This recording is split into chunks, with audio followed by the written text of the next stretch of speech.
دیکھیں جی، میت کی طرف سے اس کے حق میں جو ایصال ثواب کا ایشو ہے، یہ ہمارے سب کانٹیننٹ میں بالخصوص اور باقی مسلم ورلڈ میں بالعموم ایک سینسٹیو ایشو ہے، چونکہ یہ موت کے ساتھ جڑا ہوا ہے۔ اور یہ یاد رکھیے گا کہ جو بھی دین میں ایکٹیویٹیز دین کا حصہ سمجھ کر، ثواب سمجھ کر اڈاپٹ کر لی جاتی ہے نا، ان کے خلاف جو کوئی کھڑا ہوتا ہے نا، اس کو لوگ بہت برا سمجھتے ہیں۔ اس لیے آپ دیکھتے ہیں کہ اکثر میت کے موقع پر بڑے بڑے سو کالڈ موحدین بھی جو ہے وہ مصلحت کا شکار ہو جاتے ہیں۔ بہرحال ایصال ثواب کی ایک جو فارم ہے سب سے بڑی، جس کے اوپر پوری امت کا اجماع ہے، وہ ہے میت کے لیے دعائے مغفرت کرنا، اور اس کی جڑ قرآن میں ان الفاظ کے اندر موجود ہے۔ سورۃ الحشر کی آیت نمبر 10 ہے، اعوذ باللہ من الشیطان الرجیم، بسم اللہ الرحمن الرحیم۔ وہ اہل ایمان جو کہ بعد میں آنے والے ہیں، وہ کہتے ہیں اپنے سے جو اگلے گزر چکے ہیں ان کے حق میں دعا کرتے ہوئے، اے رب ہمارے مغفرت فرما دے ہماری اور ہمارے بھائیوں کی جو ہم سے پہلے ایمان کی حالت میں دنیا سے رخصت ہو گئے، اور ہمارے دل میں کوئی کجی، کوئی ٹیڑھ پن، کوئی بغض و کینہ ان لوگوں کے بارے میں نہ رکھ جو مر چکے ہیں۔ ظاہر ہے جو مر چکا ہے وہ اپنے انجام کو پہنچ چکا ہے۔ صحیح بخاری میں حدیث ہے کہ مردوں کو گالی مت دو، وہ اپنے انجام کو پہنچ چکے ہیں، اچھے یا برے۔ اے ہمارے رب بے شک تو بخشنے والا ہے، مہربان ہے۔ تو یہ اہل ایمان کو یہ بات سکھائی گئی ہے کہ ان کی یہ روش ہونی چاہیے کہ جو بھی ایمان کی حالت میں ان سے پہلے لوگ چلے گئے ان کے لیے دعائیں مغفرت کریں۔ اب میرے بھائیو، یہ جو دعا کا معاملہ ہے، یہ اللہ تعالیٰ نے ایسا اوبلیگیٹری رکھا ہے کہ ہماری جو اسلام کی بیسک ٹیچنگز ہیں ان کے اندر اس کو ایک ضروریات دین کے طور پر اللہ تعالیٰ نے ان چیزوں کو جاری فرما دیا ہے۔ جیسا کہ صحیح بخاری اور صحیح مسلم کی متفق علیہ حدیث ہے کہ اللہ کے محبوب صلی اللہ علیہ وآلہ وسلم نے فرمایا کہ ایک مسلمان کے دوسرے مسلمان پہ 5 حقوق ہیں۔ جب وہ اس سے ملے تو اسے سلام کرے، یہ پہلا حق ہے۔ دوسرا حق، جب وہ بیمار ہو جائے اس کی عیادت کرے۔ تیسرا حق، جب وہ مر جائے تو اس کی نماز جنازہ پڑھے۔ چوتھا حق، جب وہ دعوت دے تو اس کی دعوت کو قبول کرے۔ اور 5واں حق یہ ہے کہ جب وہ چھینک کے جواب میں الحمدللہ کہے تو آپ اس کے جواب میں کہیں یرحمک اللہ، اللہ تعالیٰ تجھ پر رحم فرمائے۔ تو یہ 5 بنیادی حقوق ہیں، جس میں تیسرا حق ایک مسلمان کی نماز جنازہ پڑھنا ہے، اور نماز جنازہ میں ظاہر ہے کہ دعا اللہ تعالیٰ نے اس کے اندر بلٹ ان رکھ دی ہے۔ صحیح مسلم میں ایک حدیث ہے کہ اللہ کے محبوب صلی اللہ علیہ وآلہ وسلم نے فرمایا کہ جس کے جنازے میں 40 ایسے لوگ شریک ہوں جو اللہ تعالیٰ کے ساتھ شرک نہ کرتے ہوں، تو اللہ تعالیٰ ان 40 لوگوں کی شفاعت اس میت کے حق میں قبول و منظور فرما دے گا، یعنی اس کی مغفرت فرما دے گا۔ تو یہ بہت بڑی فضیلت ہے۔ تو یہ بھی مرے ہوئے بندے کو زندہ لوگوں کی طرف سے پہنچنے والی ایک نفع مند چیز ہے۔ آپ اسے ایصال ثواب کہہ لیں، آپ اس کو دعائے مغفرت کہہ لیں، کوئی بھی۔ اچھا، اسی طریقے سے صحیح بخاری اور صحیح مسلم دونوں میں حدیث ہے کہ نبی علیہ السلام کو ایک صحابی کی وفات کی خبر ملی تو نبی علیہ السلام نے دونوں ہاتھ یوں بلند کر کے، حتیٰ کہ صحابہ کہتے ہیں ہم نے آپ کے بغلوں کی سفیدی بھی دیکھی، تو آپ نے کہا اے اللہ ابو عامر کو بخش دے اور اسے کثیر مخلوق پر فضیلت عطا فرما۔ تو اس سے ثابت ہوا کہ مرے ہوئے شخص کے لیے ہاتھ اٹھا کے آپ دعا کر سکتے ہیں ان الفاظ کے ساتھ۔ اور ایک اور حدیث ہے صحیح مسلم کے اندر، ام سلمہ کہتی ہیں کہ جب میرے خامند فوت ہوئے ابو سلمہ، تو نبی علیہ السلام ہمارے گھر تشریف لائے، تو آپ صلی اللہ علیہ وآلہ وسلم نے ہمیں صبر کی تلقین کی، اور آپ علیہ السلام نے پھر ابو سلمہ کے لیے دعا کی کہ اے اللہ اسے بخش دے اور اسے اپنے ہدایت یافتہ لوگوں میں بلند درجہ عطا فرما، اور اے اللہ اس کے جو پیچھے لوگ بچ گئے ان پہ تو خلیفہ ہو جا، یعنی اس کی کمپنسیشن تو فرما دے، اور اے اللہ اس کی قبر کو نور سے تو بھر دے۔ یہ آپ صلی اللہ علیہ وآلہ وسلم نے ان کے لیے دعا کی، اور اس میں یہ بھی الفاظ ہیں کہ قبر کو گشادہ کر دے اور نور سے بھر دے۔ یہ تعزیت کی دعائیں ہیں جو آپ کر سکتے ہیں۔ باقی قبرستان جا کے آپ جنازہ اگر آپ کا رہ گیا تو آپ قبرستان جا کے قبر پہ کھڑے ہو کے بھی جنازہ پڑھ سکتے ہیں۔ بخاری مسلم دونوں میں حدیث ہے کہ ایک بوڑھی عورت جو مسجد نبوی کی صفائی کیا کرتی تھی، جب وہ فوت ہو گئی تو صحابہ نے رسول اللہ کو نہیں بتایا اور راتوں رات جنازہ پڑھ کے دفنا دیا۔ کچھ دن کے بعد نبی علیہ السلام نے پوچھا کہ وہ عورت نظر نہیں آ رہی، تو بتایا گیا کہ وہ تو فوت ہو گئی ہے۔ تو حضور نے فرمایا کہ مجھے اس کی قبر پہ لے جاؤ۔ اب حضور علیہ السلام کو کسی صحابی نے یہ نہیں کہا کہ یا رسول اللہ آپ تو ہر مومن کی قبر میں جاتے ہیں، تو 3 دن پہلے تو آپ تشریف لے گئے ہوں گے، آپ کو تو پتہ ہی ہوگا کہ یہ مر چکی ہے۔ اس زمانے میں یہ عقیدے نہیں ہوا کرتے تھے، نہ کسی کے دماغ میں ہوتا تھا۔ تو رسول اللہ صلی اللہ علیہ وسلم کو وہ قبر پہ لے گئے، تو آپ علیہ السلام نے جا کے وہاں پہ قبرستان میں اس کی قبر پہ کھڑے ہو کر جنازہ پڑھا۔ یہ غائبانہ نماز جنازہ نہیں ہوتا، کیونکہ اس میں تو قبر سامنے ہوتی ہے، اور اس کا طریقہ یہ ہوتا ہے کہ آپ نے قبر کی ایسی سائڈ پہ کھڑے ہونا ہے کہ آپ کا قبلہ کی طرف رخ ہو اور قبر آپ کے سامنے ہو.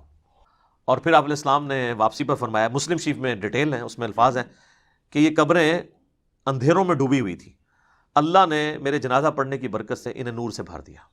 تو یہ میت کے اوپر, مرے ہوئے شخص کا حق ہے زندوں کے اوپر کہ اس کے لیے دعا کریں. وہ بات وہیں سے شروع ہوئی تھی سورۃ الحشر کی آیت نمبر 10 سے, ربنا اغفر لنا ولاخواننا الذین سبقونا بالایمان. جو ایمان کی حالت میں دنیا سے چلے گئے ہیں, اے اللہ ان کو بخش دے, ہمارے بھائیوں کو, ان کے لیے دعا کرنی چاہیے. یہ ایصال ثواب کا سب سے بڑا ذریعہ ہے اور سب سے زیادہ زور اسی کے اوپر ہونا چاہیے. اب آ جائیں جو باقی ذرائع ہیں. اس کی اصل وہ حدیث ہے جو صحیح مسلم کے اندر موجود ہے کہ اللہ کے محبوب صلی اللہ علیہ وآلہ وسلم نے فرمایا کہ جو شخص مر جاتا ہے نا تو اس کے تمام اعمال منقطع ہو جاتے ہیں, یعنی اب کوئی عمل وہ کر نہیں سکتا. آپ صلی اللہ علیہ وآلہ وسلم نے فرمایا سوائے 3 اعمال کے. مسلم شریف کے الفاظ ہیں. نمبر 1 صدقہ جاریہ, یعنی اس نے اپنی زندگی میں کوئی نیکی کا کام کیا تھا, کہیں کنواں کھدوا دیا تھا, کہیں مسجد بنوا دی تھی, کوئی یتیم خانہ بنوا دیا تھا, اور اس طرح کی چیز جو اس کے مرنے کے بعد بھی جاری رہی, جس میں اس نے اپنی انویسٹمنٹ کی تھی مالی طور پر یا فزیکلی, تو وہ اس کو ثواب ملے گا. اور جینوئن ظاہر ہے کہ اس میں ہم اسے کوئی نفع نہیں پہنچا رہے, اس کے اپنے کیے ہوئے اعمال کا ثواب اسے مل رہا ہے. دوسرا فرمایا کہ علم نافع, جو نفع مند علم ہے, اگر کسی نے دنیا میں کوئی نفع مند علم پھیلایا تھا تو اس کے مرنے کے بعد اس کو ثواب ملے گا. اور تیسرا فرمایا کہ نیک اولاد جو اس کے لیے دعا کرتی ہے. ویسے دعا تو کوئی بھی کر سکتا ہے, میں نے کتنی حدیثیں اور سورۃ الحشر کی آیت نمبر 10 کی روح سے بتایا کہ آپ دعا کریں گے, لیکن اولاد کے لیے اس لیے کہا گیا کہ اولاد کی دعا کمٹمنٹ کے ساتھ ہے. جو جس در سے وہ دعا کرے گی, مولوی تو پیسے لے کے اتنے در سے دعا نہیں کر سکتا. اور دوسرا, اولاد کے ہر نیک عمل کا ثواب آٹومیٹکلی ماں باپ کو ملتا ہے, چاہے وہ زندہ ہو چاہے وہ مر چکے ہوں. اس کی وجہ یہ ہے کہ اولاد انویسٹمنٹ ہے ماں باپ کی. سنن ابی داؤد میں حدیث ہے کہ سب سے پاکیزہ کمائی وہ ہے جو انسان کے اپنے ہاتھ کی کمائی ہے, اور انسان کی اولاد بھی اس کی کمائی ہے. اگر اس نے اچھی تربیت کی ہے تو ثواب ملے گا, اور اگر بری تربیت کی ہے تو وبال بھی ملے گا. اس پہ تو وبال ہوگا لیکن اس کے وبال میں بھی کمی نہیں آئے گی. یہ بھی یاد رکھنا ہے, یہ دونوں چیزیں پیرلل میں چلتی ہیں. اگر کسی ماں باپ نے غلط تربیت نہیں کی اور اولاد غلط نکل آئی ہے, جس طرح حضرت نوح علیہ السلام کا بیٹا بھی کافر نکل آیا تھا, پھر یہ نہیں ہے کہ اس اولاد کا وبال ماں باپ کے اوپر ہوگا. نہیں, وہ تو قرآن میں واضح طور پر کئی جگہ ہے, لا تزر وازرۃ وزر اخرى, کوئی بوجھ اٹھانے والی جان کسی دوسرے کا بوجھ نہیں اٹھائے گی. ہر شخص نے اپنے اعمال کا بوجھ خود اٹھانا ہے. تو یہ جو تیسری چیز ہے نیک اولاد, یہ چونکہ انویسٹمنٹ ہے. سنن ابن ماجہ میں ایک حدیث ہے بڑی زبردست کہ ایک شخص کا مرنے کے بعد جنت میں درجہ بلند کیا جاتا ہے, تو وہ پوچھتا ہے اللہ یہ تو میرا عمل ہی نہیں تھا. تو اللہ تعالیٰ فرماتا ہے کہ تیرے بیٹے نے دنیا میں تیرے لیے دعائے مغفرت کی ہے, اس کی وجہ سے میں نے تیرا درجہ بلند کر دیا ہے. حالانکہ وہ اس کا اپنا عمل نہیں ہے, اس کے بیٹے کی دعا کی برکت سے اللہ تعالیٰ نے یہ معاملہ کیا. اس قسم کی کئی ایک احادیث موجود ہیں. اسی لیے تو ہمیں دعا سکھائی گئی ہے نا سورہ الفرقان کے اندر, ربنا هب لنا من ازواجنا وذریاتنا قرۃ اعین واجعلنا للمتقین اماما. اے رب ہماری بیویوں اور ہماری اولاد میں ہماری آنکھوں کی ٹھنڈک بنا اور ہمیں پرہیزگار لوگوں کا امام بنا. یعنی ہماری نسل میں پرہیزگار لوگ پیدا ہوں.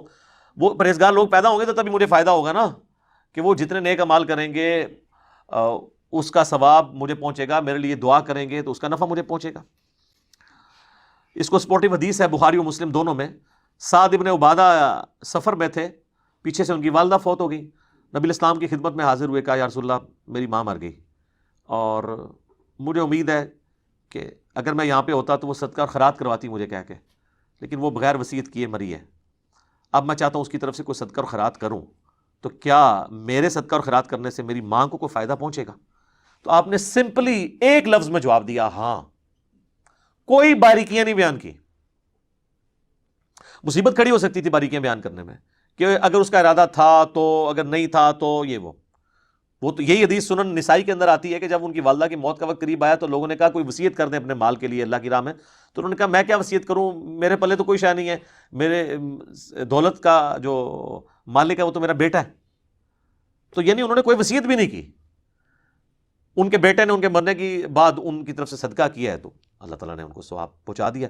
پھر وہ بخاری مسلم کے الفاظ ہیں, حضرت سعد ابن عبادہ کہتے ہیں کہ یا رسول اللہ آپ گواہ ہو جائیں, میں ایک باغ ہے میرا, میں وہ اپنی والدہ کی طرف سے خیرات کرتا ہوں تو اس کا ثواب ان کو. سنن نسائی کے اندر ایک پورا چیپٹر ہے جس کا عنوان یہ ہے کہ میت کو صدقے کا ثواب پہنچتا ہے مرنے کے بعد, دعا نہیں صرف صدقہ بھی. اور اس کے اندر کئی ایک احادیث امام نسائی لے کے آئے ہیں کہ کوئی عورت آ کے حضور سے پوچھ رہی ہے کہ میری ماں مر گئی ہے, اب میں اس کی طرف سے صدقہ کروں اگرچہ اس نے مجھے وصیت نہیں کی ہے, میں اپنے طور پہ کرنا چاہتی ہوں, ثواب ملے گا؟ آپ فرماتے ہیں ہاں. ایک شخص کہتا ہے میرا باپ مر گیا ہے, اس نے مجھے کوئی وصیت نہیں کی, اگر میں اس کی طرف سے کر دوں ثواب پہنچے گا؟ آپ نے فرمایا ہاں. اس طریقے سے بخاری مسلم میں حج بدل کا ذکر ہے کہ آپ میت کی طرف سے حج کر سکتے ہیں. اگر اس نے اپنی زندگی میں حج نہیں کیا تو اس کا قریبی رشتہ دار کوئی حج کر لے. تو نبی اسلام نے حکم دیا ہے کہ حج کرو اپنے مردوں کی طرف سے. تو حج کے اندر یعنی نیابت ہو جاتی ہے, پچھلے کر سکتے ہیں اس کی طرف سے, کیونکہ ظاہر ایک ایکسٹراڈنری ایک عبادت ہے اور اسلام کے فرائض میں شامل ہے. تو اس طرح یہ صدقہ اور خیرات, حج بدل, اس طرح کی چیزوں کا, ایون منت کے روزے ہوں, بخاری مسلم میں حدیث ہے, وہ بھی آپ میت کی طرف سے رکھ سکتے ہیں. رمضان کے روزے نہیں, منت کے روزے. رمضان کے روزے ظاہر ہے وہ بیمار تھا تو بس اس کی طرف فدیہ دیا تو کافی ہے, لیکن منت آپ اللہ کے لیے پوری کر دیتے ہیں. اگر کسی کے ماں باپ نے منت مانی ہے اور وہ فوت ہو گیا تو آپ منت کے روزے پورے کریں. بہرحال آج کی پوری گفتگو کا لب لباب یہ ہے کہ جو شخص مر جائے, مرنے کے بعد آپ نے اس کے لیے نماز جنازہ پڑھنی ہے, یہ اس کے لیے نفع ہے اصالہ ثواب کی فارم میں. اس کے بعد اس کی قبر پہ جا کے دعا کرنی ہے. اس کے بعد جب کبھی بھی قبرستان جانا ہے آپ نے دعا کرنی ہے. اس کے علاوہ آپ گھر بیٹھے ہوئے بھی, نماز پڑھتے ہوئے بھی تشہد میں اس کے لیے دعا کرنی ہے آپ نے. یہ دعا ہے. اور یا پھر دوسرا نفع ہے کہ آپ اس کو صدقہ اور خیرات کر کے اللہ کی راہ میں خرچ کر کے اس تک نفع پہنچا سکتے ہیں. یہ دو ذریعے ہیں جو آپ کی طرف سے اس تک پہنچ سکتے ہیں. باقی یہ قرآن پڑھ کے بخشنا اور اس طریقے سے پہنچانا, اس کی کوئی اصل موجود نہیں ہے. اولاد جو کچھ نیک امال کر رہی ہے, چاہے قرآن پڑھ رہی ہے یا نیک امال نماز کی شکل میں کر رہی ہے, حج کی شکل میں, وہ آٹومیٹکلی ماں باپ کو ثواب مل جاتا ہے, اس کے لیے بخشنا ضروری نہیں ہوتا.